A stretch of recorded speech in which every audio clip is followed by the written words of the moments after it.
Greetings and peace. I would like to start this with Bismillah ar-Rahman ar-Rahim, in the name of Allah, the Beneficent, the Most Merciful. And Assalamu alaikum wa rahmatullahi wa barakatuhu. Peace be with you and yours. Today's presentation, I would like to talk about the Islamic influence and the actual true history of the Islamic pirates of the Caribbean. And also, of course, the Assassin's Creed series, right? It comes from the Hashashin, and how it's reflected in Assassin's Creed Black Flag as well, which is coming out with a remake. So without further ado, I hope you enjoy this presentation, and I represent myself only. This presentation explores the hidden yet powerful connections between Islamic history, the Moors, the Barbary Corsairs, and Muslim pirates of the Caribbean.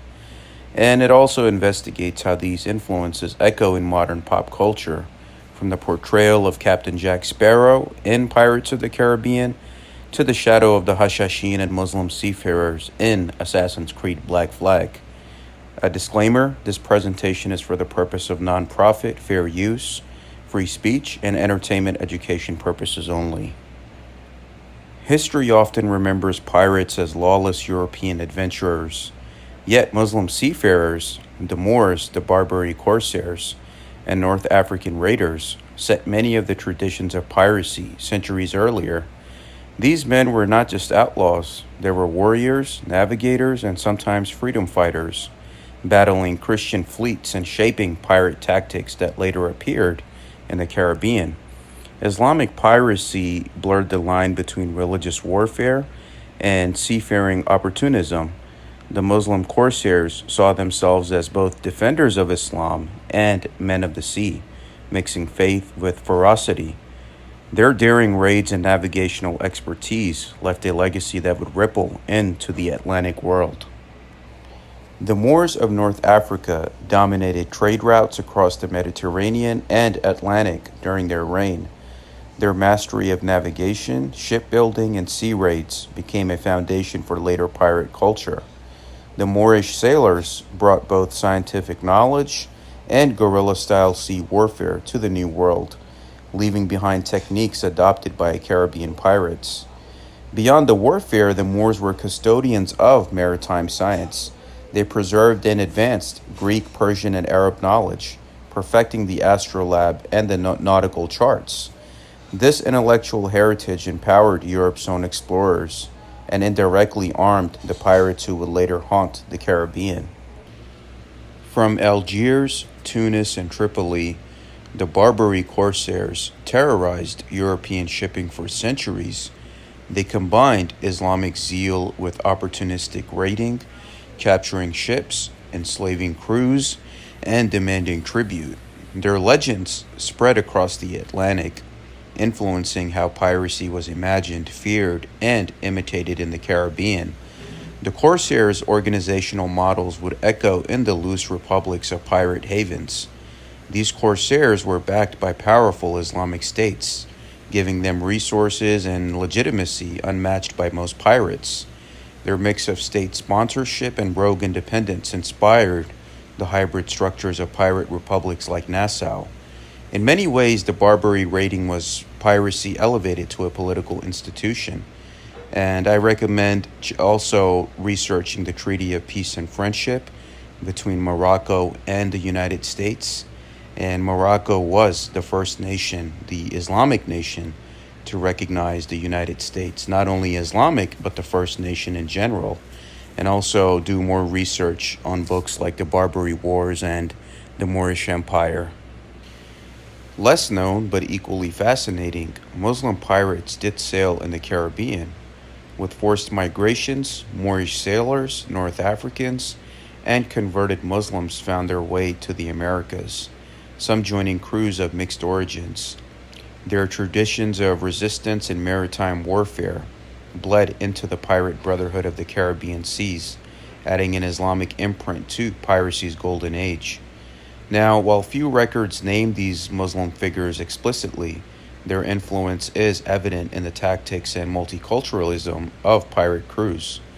Many escaped enslaved Muslims, known as Moorish slaves in European records, brought Islamic culture into the Americas and onto pirate decks.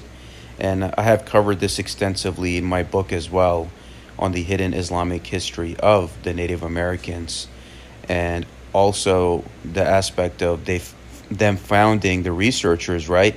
They found the Arabic script, Kufic script, in caves in Nevada, which reads in Arabic, Muhammad is the prophet of God, in the year 700 AD. For many Muslim pirates, raiding European ships was not just plunder but also jihad, resistance against colonial oppression and Christian fleets. This religious undertone gave piracy a moral justification for some, transforming seafaring into both survival and defiance. This spirit contrasts with the romanticized image of pirates in film, but underscores the reality behind the legends. For the Islamic corsairs, piracy was not always mere crime, it was a statement of resistance and identity. Nassau, which is also shown in the Black Flag video game, the legendary pirate haven, mirrors the decentralized power structures of Barbary cities.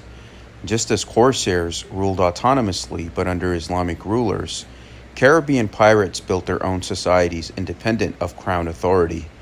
This rebellious independence reflects Moorish and Barbary influence in shaping self-governing pirate enclaves.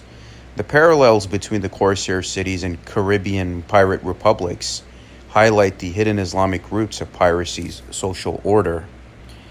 Captain Jack Sparrow may be fictional, but most people don't know he's based on a real Muslim pirate. His character contains echoes of Moorish and corsair traditions. His flamboyant style, cunning diplomacy, and navigational skills parallel tales of Muslim corsairs who outwitted European empires. Jack's slipperiness and survival instinct are reminiscent of how Barbary pirates defied the world's greatest naval powers. His trickster persona reflects the cleverness attributed to Muslim raiders in European chronicles.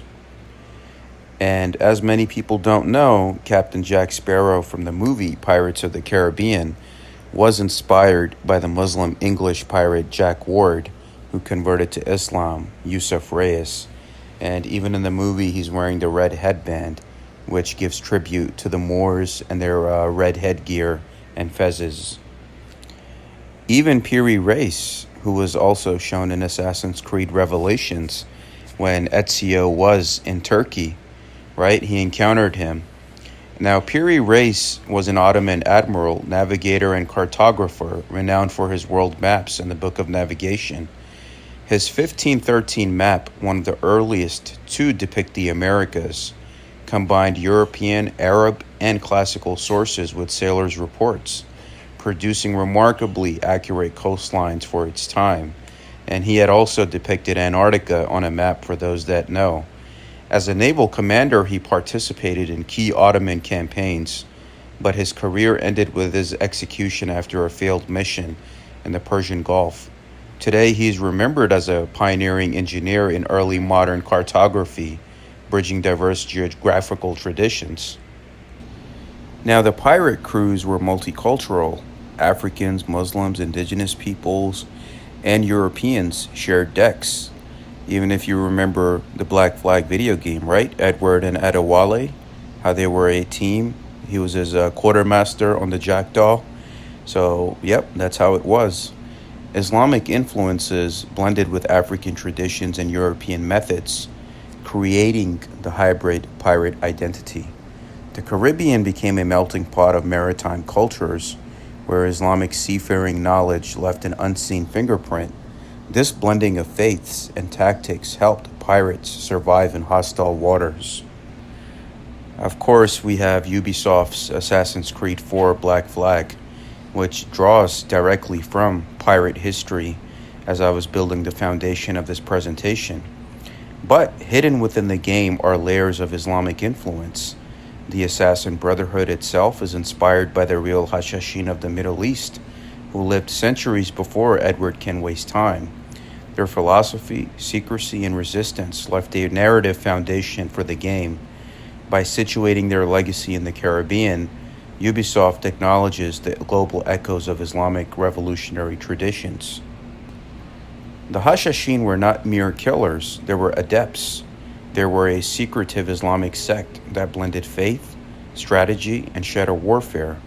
In Black Flag, their influence is reimagined in the Caribbean through hidden brotherhoods.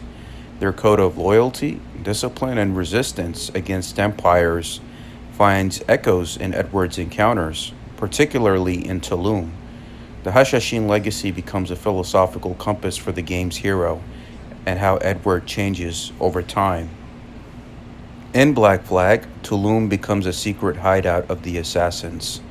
While geographically Mayan, the Brotherhood's values, structure, and secrecy are clear continuations of the Hashashin's Islamic tradition.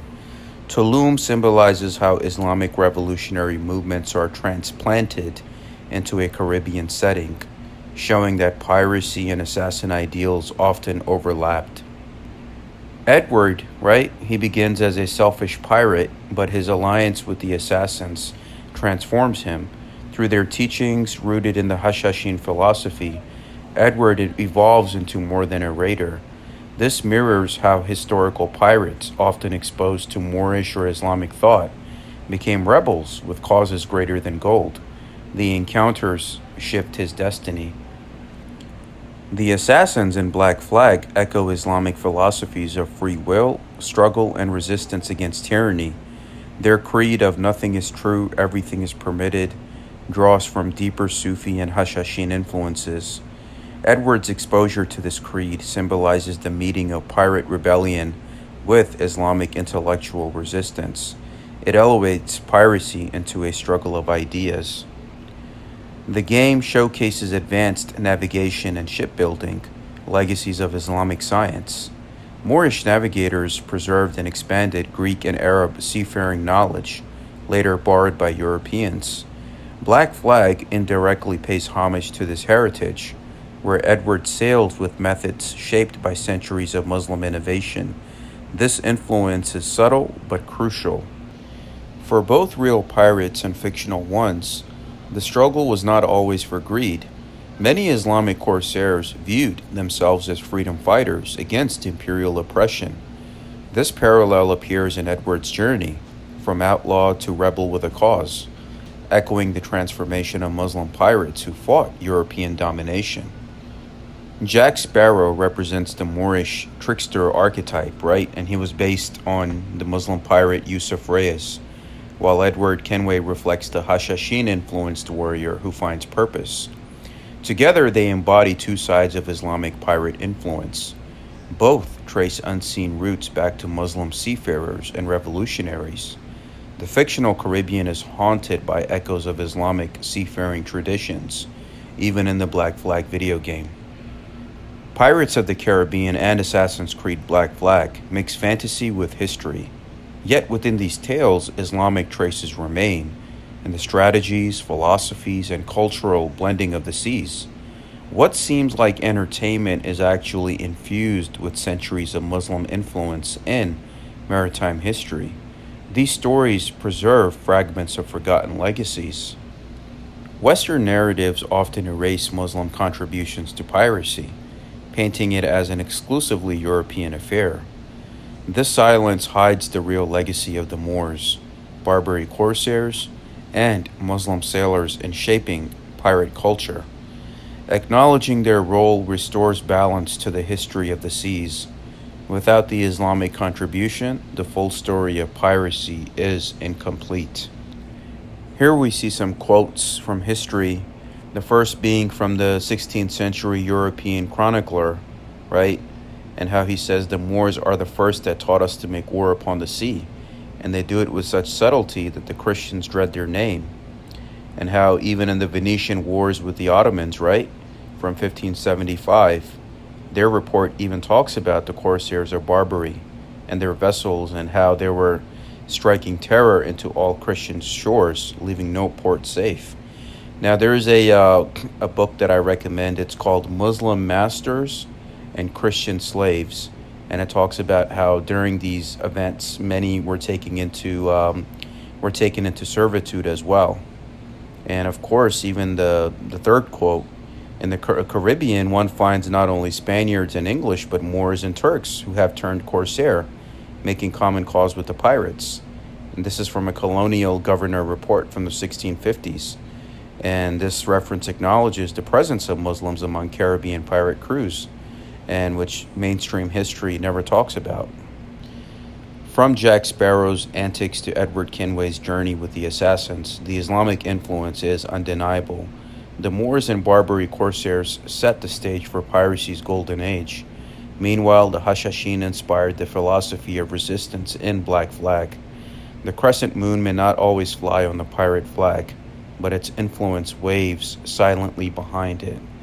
And of course, there's a Masonic connection behind many of the pirates of the Caribbean as well. And of course, I've already covered the Islamic origins of Masonry and how these different societies were kind of intertwined with each other. So anywhere where you find Masonic traces, there's the Islamic history behind it as well. Here are some references that I recommend. Please pursue and research at your own leisure.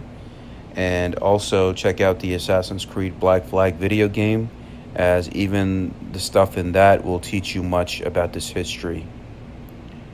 Thank you so much for watching. If any questions or comments, please email me at salmansheikh911@gmail.com.